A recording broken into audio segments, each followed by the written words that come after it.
Fuera de Tiempo, un programa de análisis político y entrevistas. Una mirada propia. Fuera de Tiempo. Con Diego Genú. Hasta la medianoche, en Radio Con Voz 899.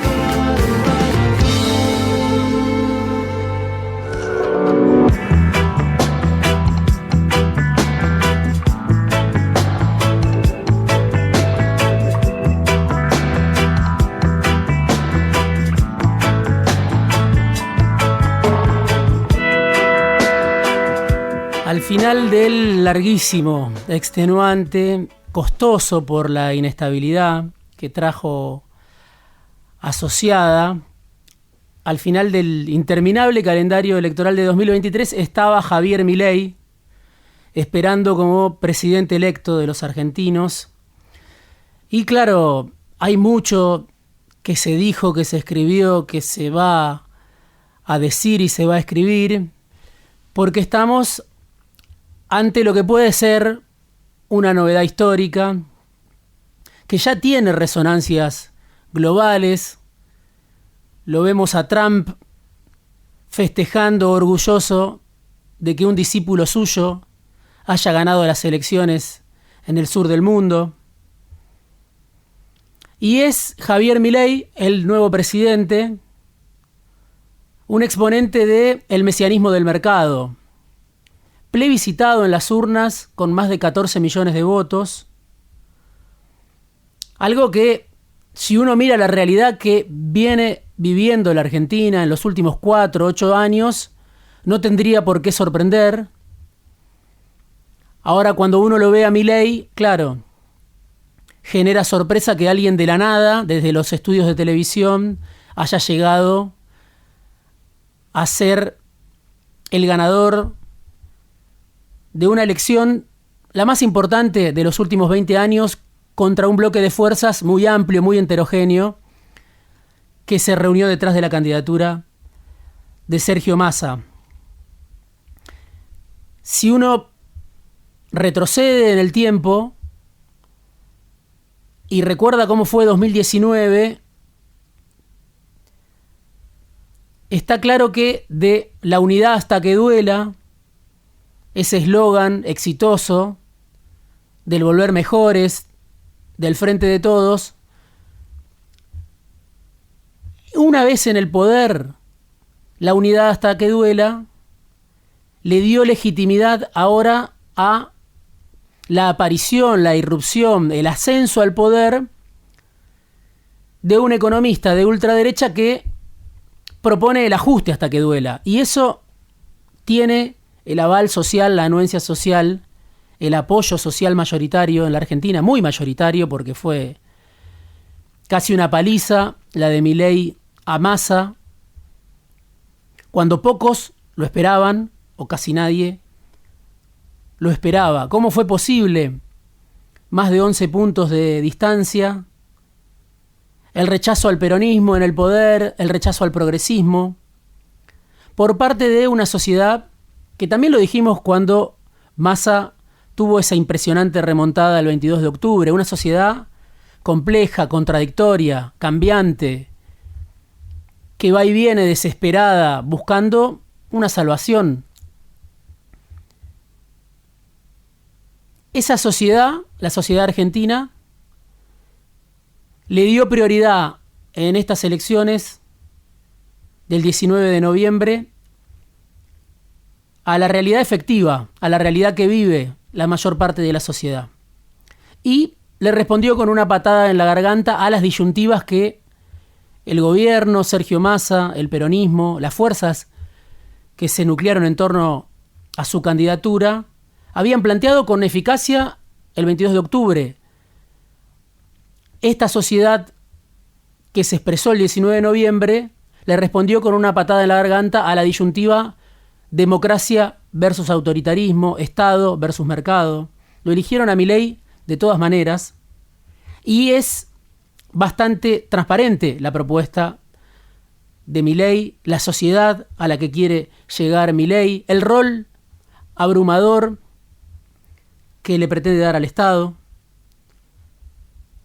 o 14 millones de personas, más de 14 millones de personas, no tienen miedo a la amenaza que representaba Milei, de acuerdo al pensamiento del gobierno, o les preocupa mucho más el presente que ya viven hoy, antes que hacer un balance sobre los 40 años de democracia y evaluar si la democracia está en riesgo o no, con una propuesta elitista como la de Javier Milei, que sin embargo tiene apoyo popular.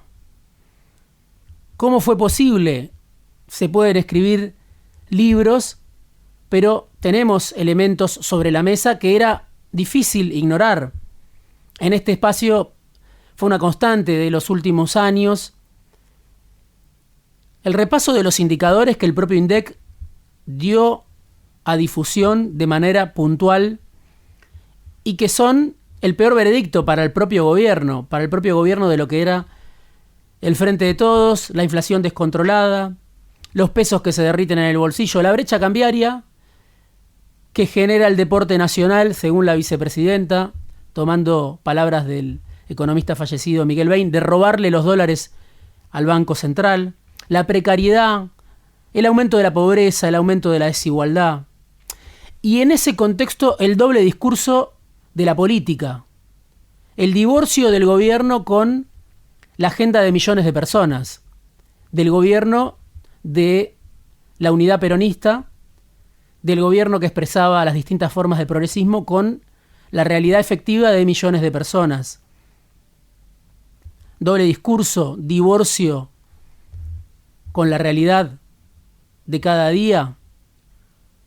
Bueno, seguramente todo eso incidió no a la hora de que sectores que reivindican a la dictadura militar, sectores que en su momento apoyaron a Macri, sectores que rechazan al Estado en todas sus formas, apoyaran a Milei. No, en eso no incidió, pero seguramente esta realidad de pesos que se derriten en el bolsillo, de una escalada de precios sin control, de ganadores y perdedores muy claros durante el gobierno del Frente de Todos, sí incidió para que Milei se haya quedado con el voto de millones de desertores del peronismo, desertores del Frente de Todos, que apostaron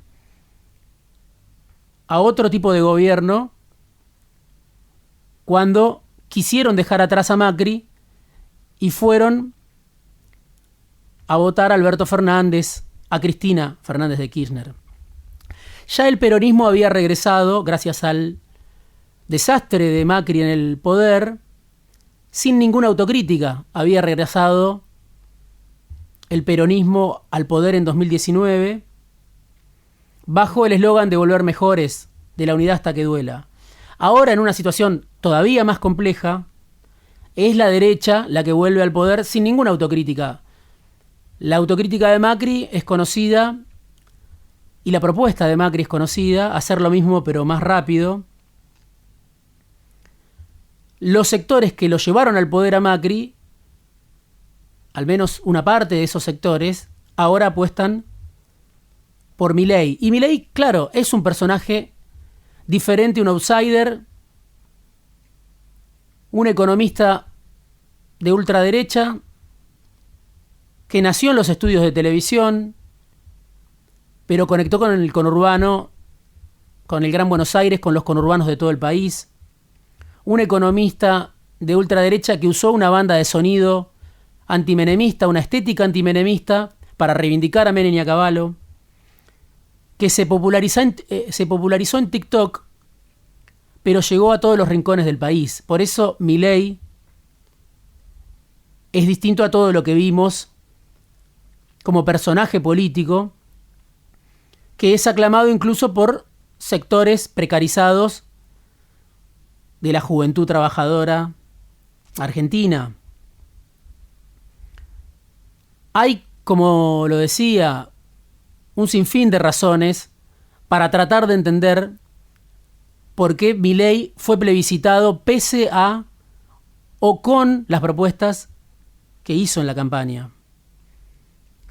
Dos muy concretas. Una, la guerra inflacionaria, como lo llama el colectivo Juguetes Perdidos, una guerra desde el poder contra la sociedad.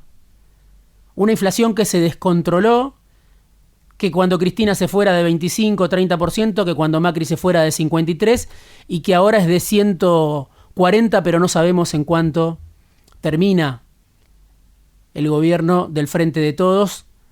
Triplica la inflación que heredó de Macri, que ya era altísima.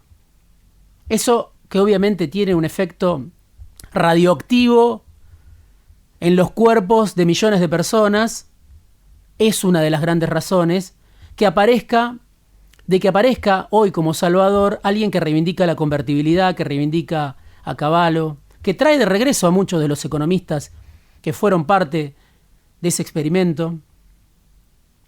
Y junto con la guerra inflacionaria, con la precariedad de la que millones de personas no pudieron salir, se dio al mismo tiempo la escena de un frente de gobierno peronista que se dedicó a sacarse los ojos en público en ese contexto, sin arribar nunca a una síntesis, y terminando con Sergio Massa como presidente de facto, con Alberto Fernández, que ahora aparece porque Massa amaga con retirarse. Ya terminó su rol, parece decir el ministro de Economía. Y claro, la cara de esa guerra inflacionaria era Massa, que duplicó la inflación en poco más de un año. Massa, ministro y candidato, contra lo que él mismo sugería. Y claro, esta derrota no se explica solo porque Massa haya decidido mantenerse en el Ministerio de Economía y ser candidato. Es un balance muy negativo. Es la ruina de esa promesa del volver mejores. Y empiezan, por supuesto, el pase de facturas, las culpas, los balances, lo que no se hizo. Hay distintas reacciones todavía. El gobierno está aturdido, la sociedad está aturdida, la sociedad que apoya todavía al gobierno, que creyó en Massa como una esperanza, está aturdida por este resultado. Pero hay distintos tipos de reacciones posibles. Una es la de flagelarse después de la negación militante que llevó mucho tiempo, negar los problemas o pensar que los problemas del presente iban a quedar en un segundo plano, porque Milei representaba el horror para, claro, millones de personas que decidieron votar a Massa. La otra obliga a un aprendizaje más profundo, que no está claro si la dirigencia política, que hoy está dentro del bloque oficialista, está dispuesta a ejercitar, a recorrer, a pensar todo de vuelta. Invita quizá a esta derrota del peronismo, de Unión por la Patria, de Sergio Massa, pero no solo de Sergio Massa, de todas las fuerzas, del arco muy heterogéneo de fuerzas que lo acompañó, fuerzas de la sociedad civil y fuerzas del poder económico dentro y fuera del país también. Había expectativa en el triunfo de Massa, pero no querer ver, aferrarse a la esperanza en medio de la desesperación, rezar, como mucha gente hizo detrás de la candidatura de Massa, bueno, finalmente no dio resultado, era una apuesta de riesgo, no se sabía qué podía pasar, pero el miedo que llevó a construir una comunidad efectiva casi en torno a Massa, a partir de ahora puede mutar o está obligado a mutar. Se vio también en esta campaña por parte de las fuerzas que apoyaron a Unión por la Patria la renuncia en gran medida a la política como transformación y otra vez la intención de ampararse en el confort tribal de conformarse con creerse siempre del lado de los buenos frente al horror que representa Milei para millones de personas. Eso que dio resultado el 22 de octubre fracasó el 19 de noviembre. La ilusión de ganar hablando de lo malo que es el otro, sin reparar en que gobernaba, en este caso, Sergio Massa, el peronismo, Unión por la Patria, Alberto Fernández, Cristina Fernández. Milei es el nuevo presidente por los méritos que seguramente tuvo su campaña para conectar con esa sociedad hastiada. El reverso de las fuerzas que apoyaron a Massa está detrás del proyecto de Milei presidente. Esa sociedad hastiada, desesperada, que miraba su realidad concreta, millones de personas. Pero no se puede entender la victoria de Milei si no se repara en estos 4 años de gobierno que fueron, como me decía un economista del Frente de Todos, una máquina de legitimar el ajuste de shock que ahora pretende ejecutar Milei. Milei llegó con una legitimidad, la legitimidad se la dio este gobierno, peleándose a cielo abierto en medio de la escalada inflacionaria. La saga de cómo dilapidar el capital político en tiempo récord sirve para entender cómo Milei llegó a la presidencia. La irresponsabilidad, algo que también mencionamos en este espacio, de asumir el gobierno sin haber discutido un programa económico para sacar a la Argentina de la crisis, lo que Cristina de alguna manera admitió cuando dijo ahora hay que discutir un programa. El problema de la conducción no resuelta, Cristina, Alberto, Massa, la cámpora contra el albertismo. ¿Era posible en ese contexto esperar otro resultado? Bueno, sí, por supuesto, millones de personas pensaron que sí, y se dio otro resultado el 22 de octubre, pero ahí empezó otra elección. Milei logró, y eso lo hace diferente a Macri, lo hace diferente, por supuesto, porque no hay antecedentes en la historia argentina de un economista de ultraderecha que reivindique al menemismo a caballo a la dictadura militar, como hace su compañera de fórmula, y llegue plebiscitado a las urnas. Pero Milei penetró en los sectores bajos. Hizo una formidable elección en la provincia de Buenos Aires.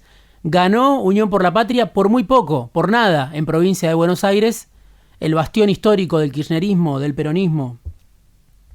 Y claro, se le pedía mucho, como siempre, a la provincia de Buenos Aires, que compensara todos los votos que el peronismo no iba a sacar a nivel nacional.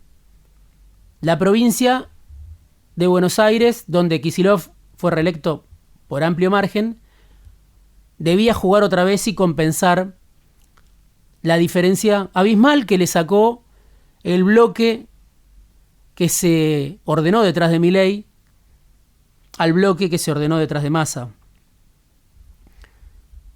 Es impactante que, claro, el apogeo de ideas pro mercado tenga hoy apoyo en sectores populares, trabajadores precarios. ¿Cómo están esos trabajadores? ¿Cómo están esas mayorías para abandonar al peronismo y votar en grandes cantidades o creer una esperanza a Javier Milei?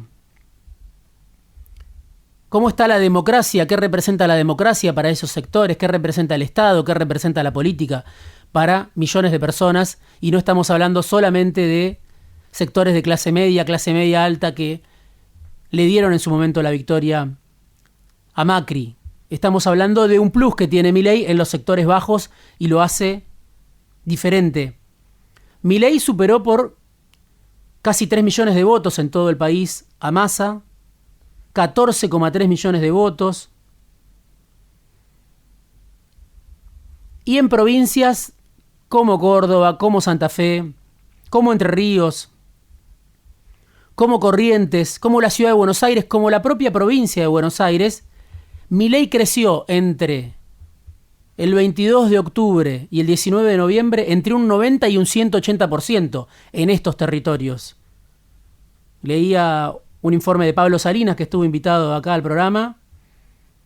Buenos Aires, Cava, Córdoba, Corrientes, Entre Ríos y Santa Fe, Milei aumentó entre un 90 y un 180% la cantidad de votos que había conseguido hace apenas 3 o 4 semanas. Y así Milei llegó a superar al bloque de fuerzas heterogéneo del que hablaba, que espantado se unió detrás de Massa en un juego de acción y reacción. Había habido una reacción por parte de los sectores que apoyaron a Massa el 22 de octubre. Vieron a Milei como una posibilidad concreta de ser presidente y dieron una respuesta muy contundente en las urnas el 22 de octubre. Pero ahí no se terminó la película. Ahí empezó una nueva película, una nueva elección. Y la fuerza de la reacción ya no estaba en el masismo, sino que estaba detrás de Milei. Con Macri como un jugador central, con Bullrich como aliada. Y todo esto, claro, empieza a constituir la Argentina que viene, porque van a ser los protagonistas otra vez de la Argentina que viene a partir del 10 de diciembre y que ya empezamos a ver. Lo de Milei es una revancha. Él mismo vive una revancha en el plano personal, tantas veces menospreciado, como él mismo lo contó, su historia personal. Ahora es aclamado, elegido como líder de una fuerza transclasista con votos en todo el país, con votos del peronismo, de desertores del peronismo, trabajadores pobres que lo creen una esperanza, aunque Milei pueda ser un verdugo. Pero lo votaron porque vieron algo peor en el presente que construyó el peronismo, que fue a las urnas. Y no solo Milei vive su revancha, también Macri, claro, con un papel central jugando fuerte, ganándole Macri al más vivo del peronismo, al político profesional que se decía era Sergio Massa, un candidato todoterreno que hace 10 años es candidato. Bueno, Macri, que también lleva una vida de candidato, puso todas sus fuerzas, que no son pocas, para sostener a Milei cuando Milei se venía abajo, se caía a pedazos. Macri no se retiró, los sectores del PRO que nunca lo abandonaron, ahora están de fiesta, ahora se preparan para su revancha. Y el paralelismo que a veces busca comparar el rol de Macri detrás de Milei con Cristina detrás de Alberto, no sé hasta qué punto es exacto, porque Milei representa algo distinto a nivel popular. Evidentemente eso es lo que muestran los datos. Alberto Fernández era un político que siempre había sido como mucho un funcionario, no más que eso. Milei tiene votos propios, eso es lo que se ve, eso es lo que parece. ¿Cuánto va a durar ese apoyo? Es un gran interrogante, porque Milei va a un ajuste de shock. Milei va a hacer sufrir a su propia base electoral. Por eso es un gran interrogante. Pero no es solo Milei, no es solo Macri el que vive su revancha. También regresa una liga de personajes que ya llegó lejos con Menem, con Macri. Festejan también los nostálgicos de la última dictadura militar. Aparece Federico Sturzenegger, un protagonista de la historia traumática a nivel económico de la Argentina, que fue funcionario de la Alianza, que fue funcionario de Macri. Hoy se dice es el que más chances tiene para ser ministro de Economía. Hay una nueva oportunidad para la Argentina liberal, ahora liderada, claro, por la ultraderecha, ya no por un Macri domesticado, rodeado de políticos, sino liderada por Milei y Villarruel. Ya Milei dijo, no hay margen para el gradualismo, viene el ajuste, la devaluación, propone la privatización. Y también en el peronismo coincidían, acá estuvo Matías Culfas, hoy vamos a tener una entrevista en el programa con Marina Dal Poyetto. Son muchos los que dicen, no hay margen para otra cosa. Pero lo que viene va a ser duro y hay que ver cómo Milei, el líder del mesianismo de mercado, va a repartir los costos en esta sociedad ya extenuada por el ajuste del gobierno de Macri, por el ajuste de Sergio Massa. Se está terminando de conformar el gabinete, eso va a expresar algún tipo de alianza, pero el sistema político que tenía en Massa al último defensor está en ruinas y empieza una nueva etapa, una etapa de inestabilidad quizá, de turbulencia, imprevisible. Ganó Milei, es una conmoción porque nadie puede estar seguro de cómo va a reaccionar la misma sociedad argentina que ahora lo plebiscitó.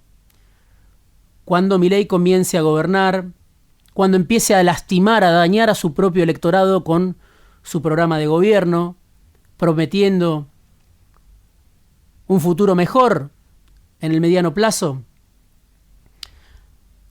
Pero el peronismo, las fuerzas derrotadas, tienen ahora dos opciones mientras Milei se dispone a gobernar.